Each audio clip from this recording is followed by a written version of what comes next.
Another concept and a way we can represent systems is by using block diagrams. Now, block diagrams can be a combination of transfer functions or state space models. We're going to just use transfer functions for now, but it's a way to visually simulate complex systems, and it's the math behind anything that we've been doing in Simulink or what we'll do in our labs. And also some of the items that we talk about today will be the background for control theory.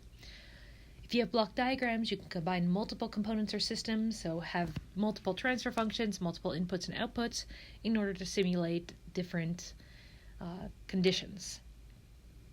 So we're going to have our inputs and our outputs listed as arrows, and we'll have blocks that will modify those arrows in some format.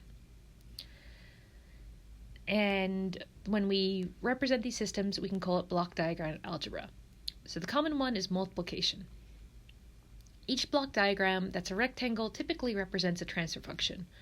So if we have u of t going into a block and x of t going out, that means that a of s would be the transfer function between u of s and b of s.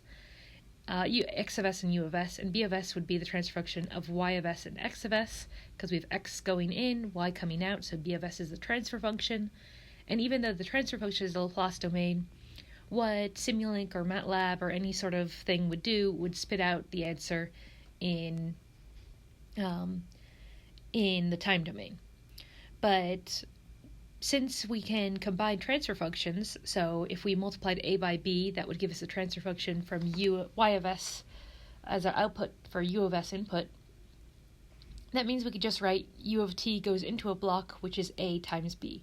So we take the a block and multiply it by the b block to simplify our block diagram.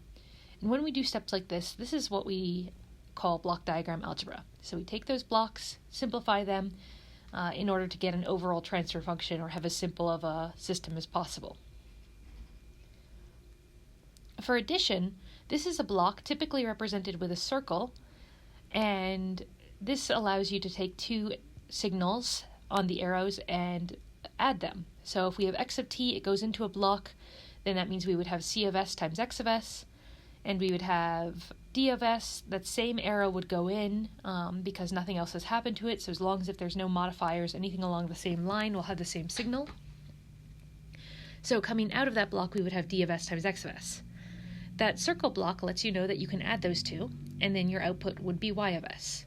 So if we see a forward addition such as this, we can combine them to just say x of t goes into a block of c plus d, so that's c of s plus d of s, and then you get y of t as your output.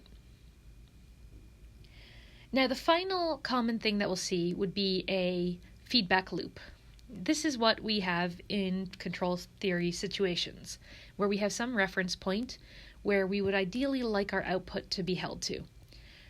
We can have a transfer function g of s affect the difference between our reference and our output times a transfer function representing the signal.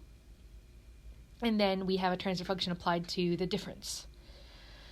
So if we take the algebra of all that, we end up with y of s over r of s. So our output over our reference is equal to g over 1 plus gh.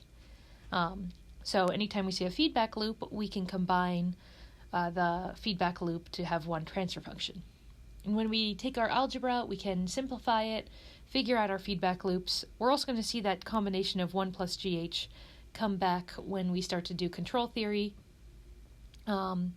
with our root locus in the future. But we'll learn about that another day.